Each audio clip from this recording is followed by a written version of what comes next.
Salve Maria! Vamos agora para o quarto dia da preparação para a consagração a Nossa Senhora na qualidade de escravo, segundo São Luís Maria Grignon de Montfort. A consagração ocorrerá no dia 15 de setembro, festa de Nossa Senhora das Dores. E agora, antes de começarmos este quarto dia, vamos rezar as 3 Ave-Marias. Ó Maria, fazei o meu coração tão puro quanto o vosso, pelo poder que vos deu o Deus Pai. Ave Maria, cheia de graça, o Senhor é convosco, bendita sois vós entre as mulheres, e bendito é o fruto do vosso ventre, Jesus. Santa Maria, Mãe de Deus, rogai por nós, pecadores, agora e na hora da nossa morte. Amém. Pela sabedoria que vos deu o Deus Filho. Ave Maria, cheia de graça, o Senhor é convosco, bendita sois vós entre as mulheres, e bendito é o fruto do vosso ventre, Jesus. Santa Maria, Mãe de Deus, rogai por nós, pecadores, agora e na hora da nossa morte. Amém? Pela misericórdia que vos deu o Espírito Santo.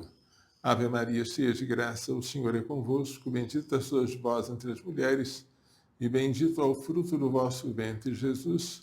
Santa Maria, Mãe de Deus, rogai por nós, pecadores, agora e na hora da nossa morte. Amém. São Luís Maria Grignon de Montfort, neste seu livro, o Tratado da Verdadeira Devoção à Santíssima Virgem, conhecido como Livro de Ouro, propõe que a preparação para a consagração a Maria ocorra em 33 dias, sendo os 12 primeiros para se desapegar do espírito do mundo. Aqui, no resumo que eu escrevi do Livro de Ouro, esse livrinho, o Livro de Ouro ao alcance de todos, você encontra na página 54 algumas sugestões de leituras para cada dia. Hoje, que é o quarto dia, vamos ler Lucas 15, 11 a 31. O filho que abandonou o pai para servir o mundo. Vamos iniciar então a leitura. É uma das leituras mais lindas de toda a Bíblia. Lucas 15, 11 a 32. Disse ainda: um homem tinha 2 filhos. O mais jovem disse ao pai: Pai, dá-me a parte da herança que me cabe. O pai dividiu os bens entre eles.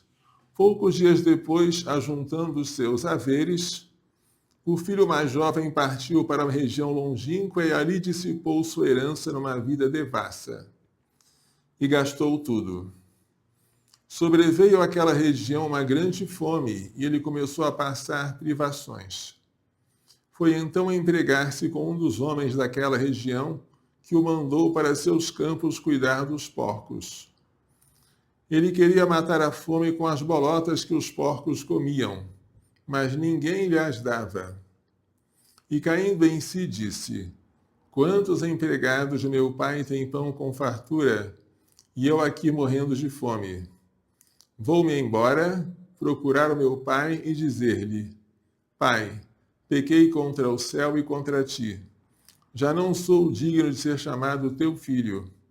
Trata-me como um dos teus empregados. Partiu então e foi ao encontro de seu pai.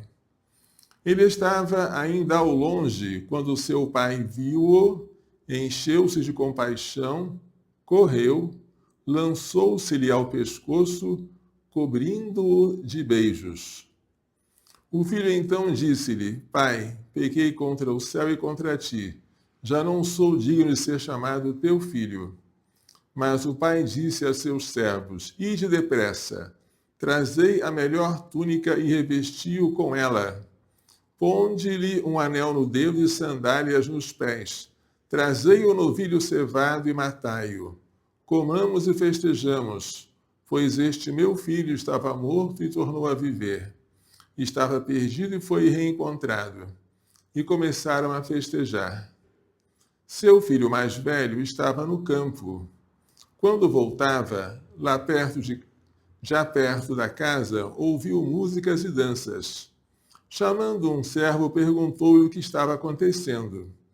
Este lhe disse: é teu irmão que voltou, e teu pai matou o novilho cevado, porque o recuperou com saúde. Então ele ficou com muita raiva e não queria entrar. Seu pai saiu para suplicar-lhe. Ele, porém, respondeu a seu pai: Há tantos anos que eu te sirvo, e jamais transgredi um só dos teus mandamentos. E nunca me deste um cabrito para festejar com meus amigos. Porém, contudo, veio esse teu filho, que devorou teus bens com prostitutas, e para ele matas o novilho cevado. Mas o pai lhe disse: Filho, tu estás sempre comigo, e tudo que é meu é teu. Mas era preciso que festejássemos e nos alegrássemos, pois esse teu irmão estava morto e tornou a viver. Estava perdido e foi reencontrado. Vejamos esta parábola. O homem tinha 2 filhos.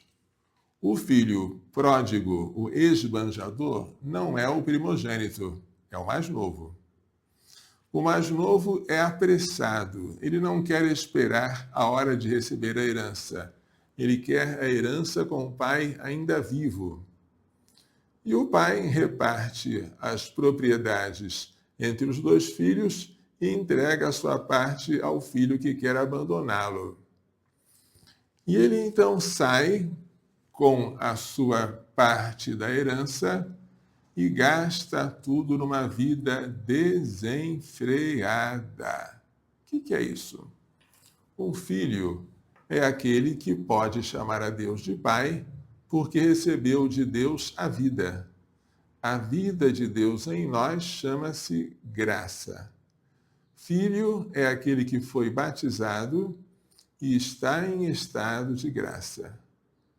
Só que este filho não deu valor à sua filiação, mas resolveu sair para gastar, desperdiçar, esbanjar os bens do pai.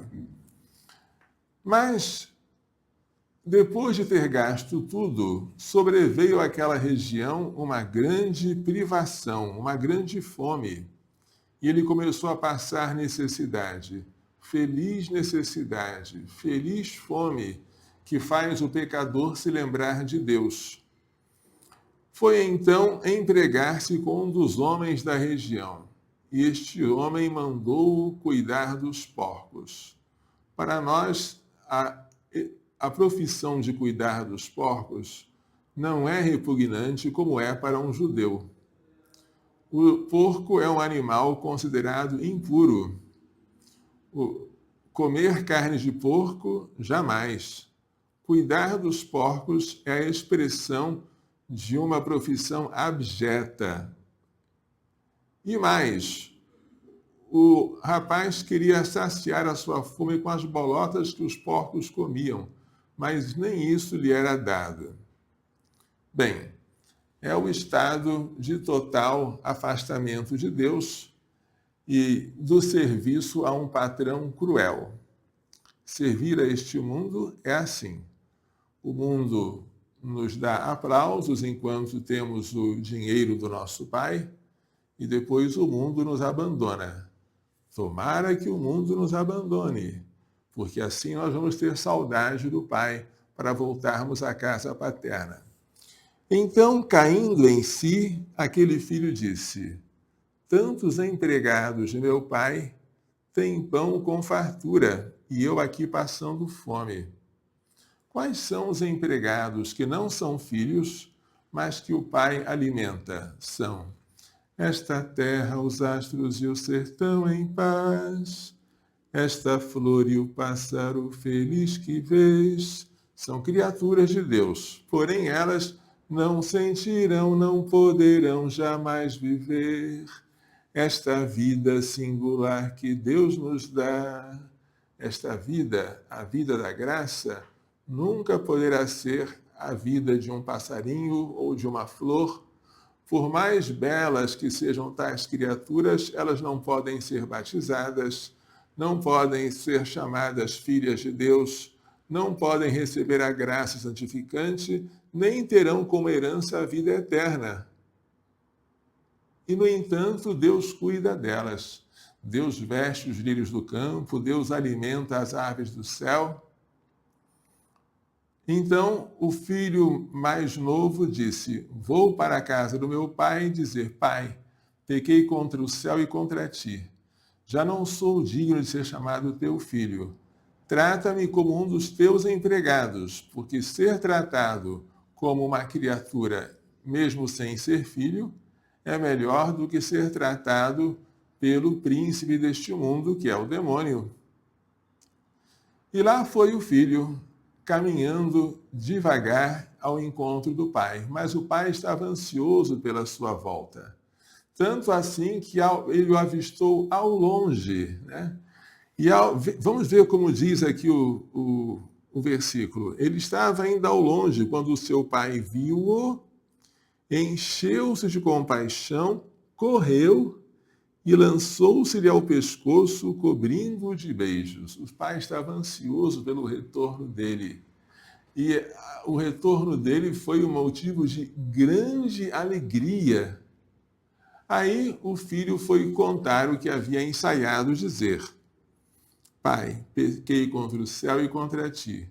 Já não sou digno de ser chamado teu filho. Faltou dizer, trata-me como um dos teus empregados. Mas não deu tempo, porque o pai logo disse aos seus servos que lhe trouxesse a melhor túnica para vesti-lo, que lhe pusesse um anel no dedo, símbolo de que ele continuaria a ser herdeiro, apesar de ser esbanjado a sua parte na herança, e que colocasse sandálias nos pés, e que trouxesse um novilho cevado e matasse tal novilho para fazer festa. Comamos e festejamos. Este meu filho estava morto e reviveu. Estava perdido e foi encontrado. O que quer dizer isso?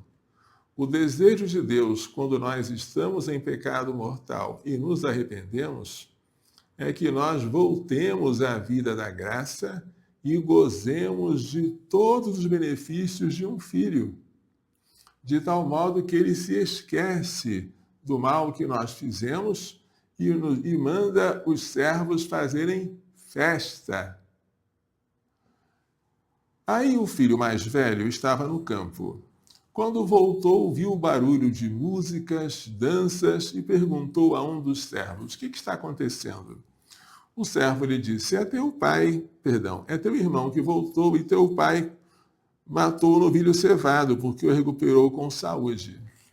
O novilho cevado não se matava em qualquer ocasião.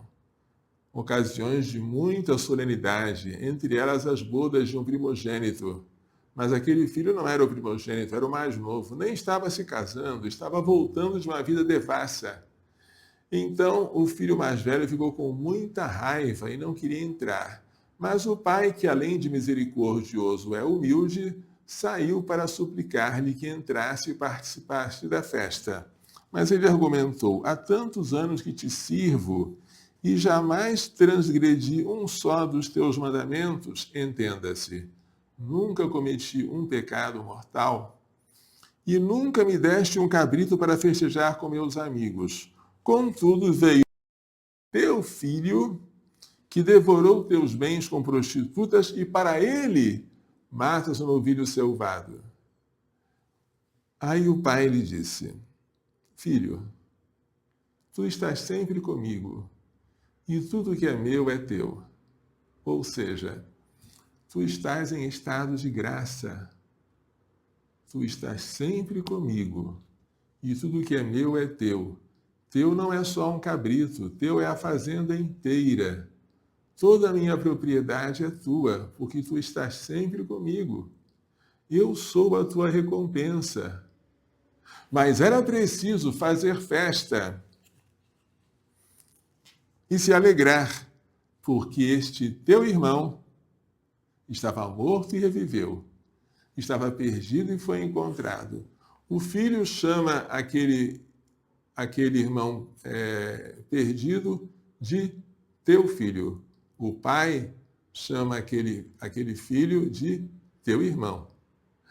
O que quer dizer isso, gente? Deus se alegra de maneira tão grande com a recuperação de um pecador que até poderia causar inveja naqueles que não pecaram mortalmente e que nunca se afastaram de Deus pelo pecado grave. Mas quem vive no estado de graça não deve sentir inveja da festa que Deus faz por um pecador. Deve festejar com ele. Por quê?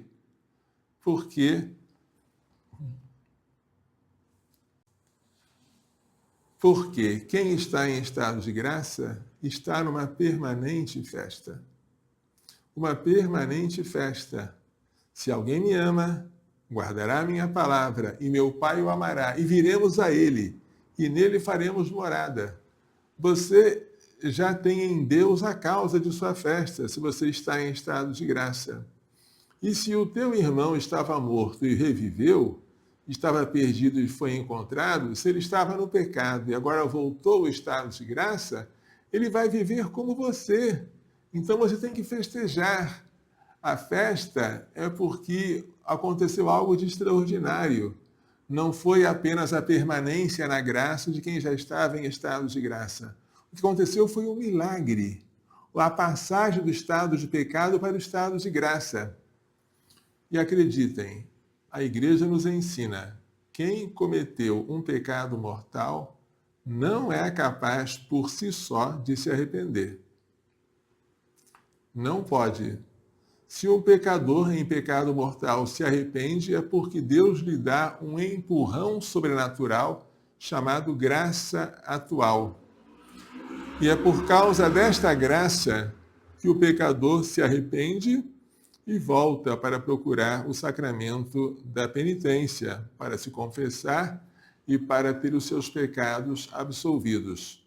A indigência de um pecador é tamanha que ele não consegue sequer se arrepender dos seus pecados. Muito menos voltar por si só do pecado à graça. É impossível. A conversão do pecador é um milagre. É um milagre que supera o milagre da criação do mundo. Que coisa linda! E é por este milagre que devemos por causa deste milagre que devemos festejar. Mas vamos nos concentrar aqui neste filho que abandonou o pai para servir ao mundo. Nós que estamos nos preparando para nos consagrar ou renovar a consagração a Jesus pelas mãos de Maria na qualidade de escravo, já deixamos o pecado mortal. Talvez nós já tenhamos sido os filhos pródigos, mas o pecado mortal para nós já não é mais uma realidade, é algo do passado. Falei isso antes e repito. Se algum dentre nós tem um pecado mortal de estimação, se comete esse pecado, continua a cometê-lo e já está prevendo que vai cometer de novo, esta pessoa não deve se consagrar a Jesus pelas mãos de Maria na qualidade de escravo, porque a quem muito foi dado, muito será cobrado. Então, o mínimo que se exige para alguém fazer esta consagração é que já tenha abandonado, e abandonado para sempre, o pecado mortal.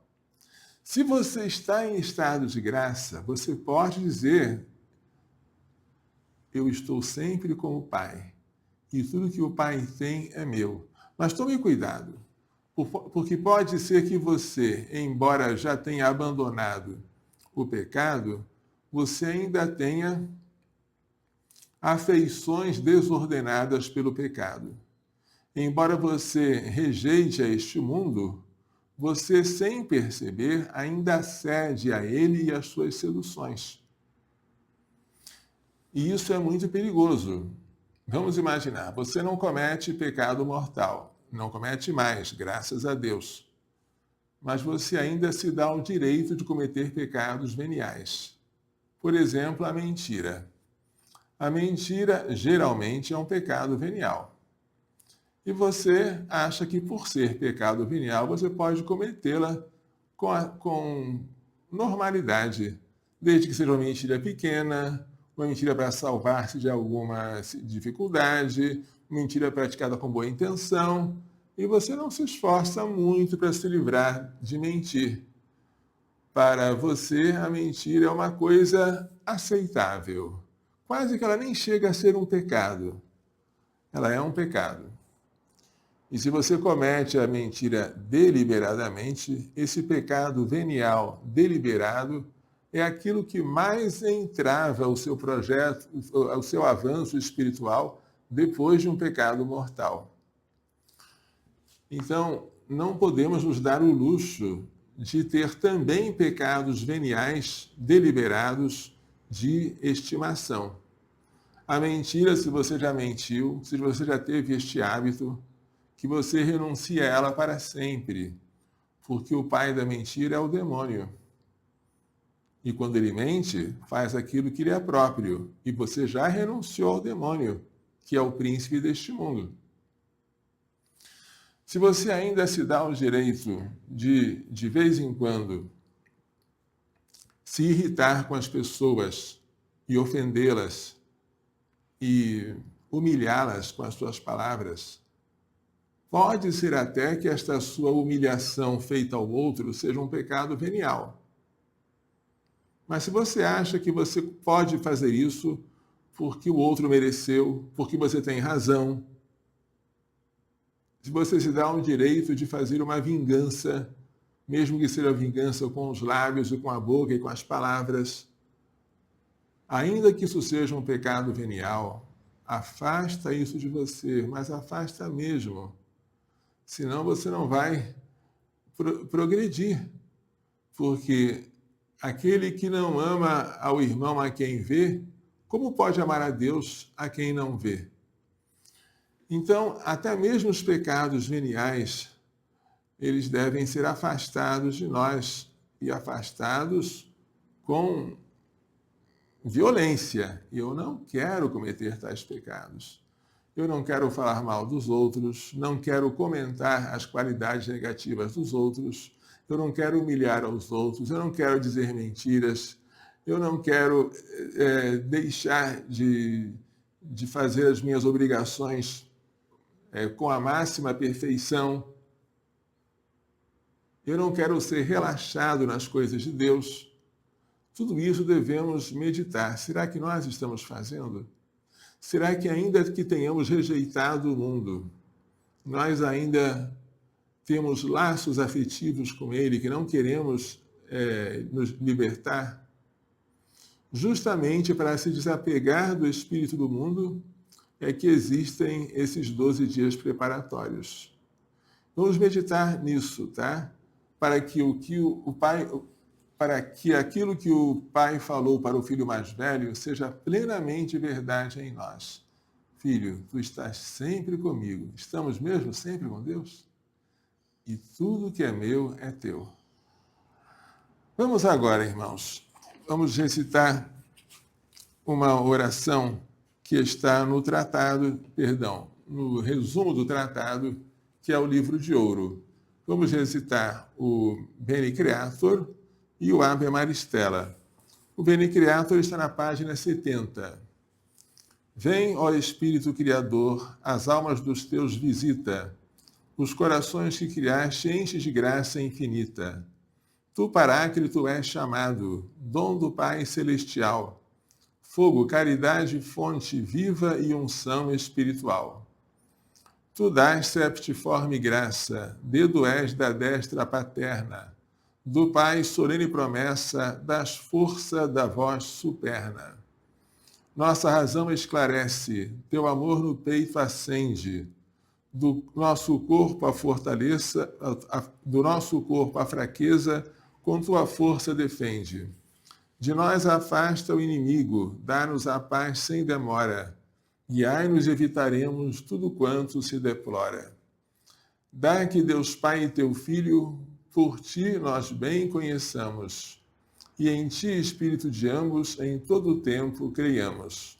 A Deus Pai se dê a glória, e ao Filho ressuscitado, Paráclito, e a ti também, com louvor perpetuado. Amém. Enviai o vosso Espírito, e tudo será criado, e renovareis a face da terra. Oremos. Ó Deus, que instruíste os corações dos vossos fiéis com a luz do Espírito Santo, Concedei-nos que no mesmo Espírito conheçamos o que é reto e gozemos sempre as suas consolações. Por Cristo nosso Senhor. Amém. Agora, a Ave Maristela, na página 71, Ave Estrela do Mar. Ave do mar estrela, de Deus mãe bela, sempre virgem da morada celeste, feliz entrada. Ó tu que ouviste da boca do anjo a saudação, dá-nos paz e quietação, e o nome de Eva troca. As prisões aos céus desata, e a nós cegos alumia. De tudo que nos maltrata nos livra, o bem nos granjeia.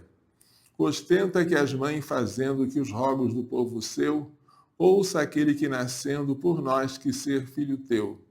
Ó Virgem especiosa, toda cheia de ternura, extintos nossos pecados, dá-nos pureza e brandura. Dá-nos uma vida pura, põe-nos em via segura, para que a Jesus gozemos e sempre nos alegremos. A Deus Pai veneremos, a Jesus Cristo também, e ao Espírito Santo demos, aos três, um louvor. Amém. Prontinho. Agora vamos rezar a oração à Madre Maria José de Jesus, que eu sempre venho rezando, pedindo a ela a cura da minha coluna, dos meus joelhos e das minhas articulações.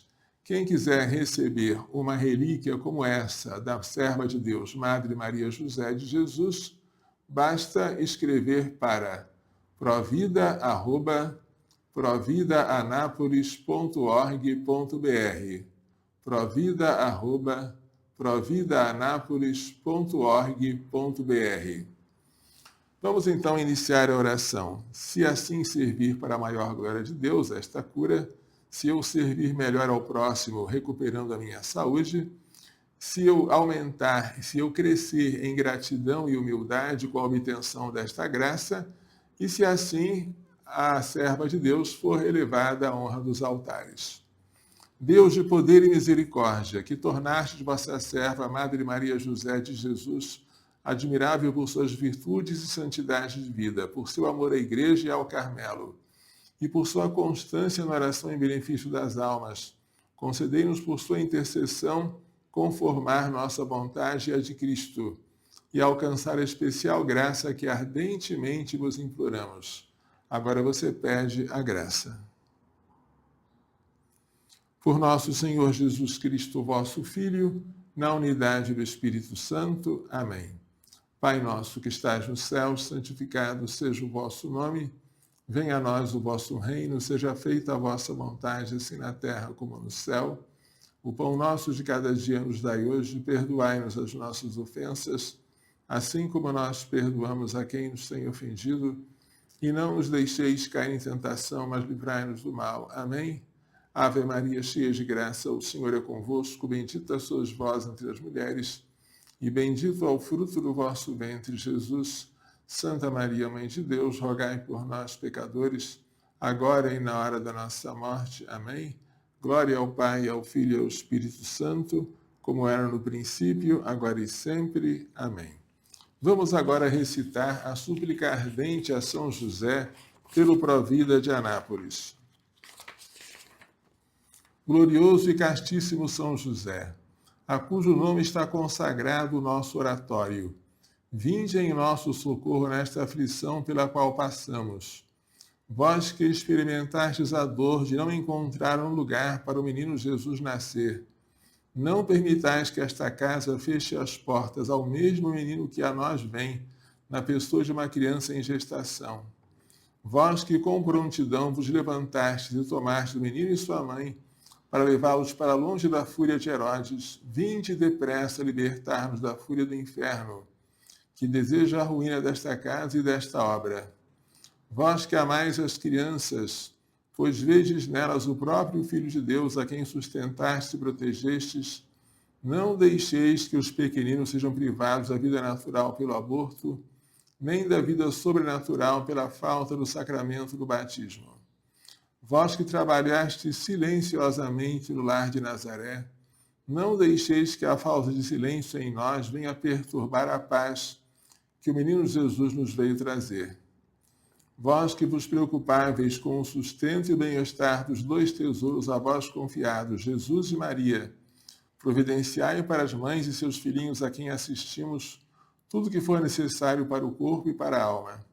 Se é desejo de Deus, como desejava nosso fundador, Dom Manuel Pestana Filho, que haja irmãs religiosas para cuidarem das mães gestantes e seus filhos por nascer, não deixeis que esse desejo se frustre.